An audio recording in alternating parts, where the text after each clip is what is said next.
هذه رسالة لأبو جوليا، وأحب أقول له يعني أختك لسه جعانة يا أبو جوليا، وحتكون شريك في جريمة يا أبو جوليا. وأنا بقول يعني وصلوا هذا الفيديو لأبو جوليا وقولوا له بالحرف: كل واحد راح يموت منا في غزة في رقبتك يا أبو جوليا، تبيعش آخرتك بدنياك يا أبو جوليا. راح نعتبرك وتعتبر شريك في جريمة في المجاعة يا أبو جوليا. ستلقى الله في رقبتك دماءنا وجوعنا وضعفنا وحصارنا يا أبو جوليا.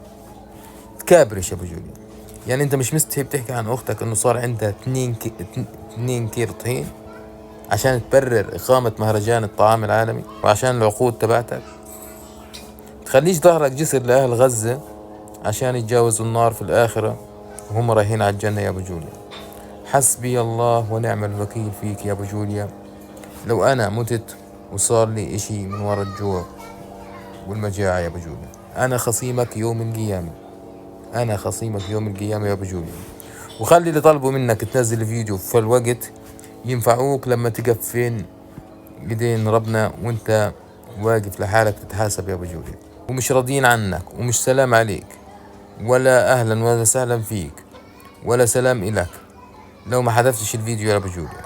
أبو جوليا جوع غزة، فعلوا الهاشتاج هذا: أبو جوليا جوع غزة، وحسبي الله ونعم الوكيل. هذه خيانة، خيانة عظمى.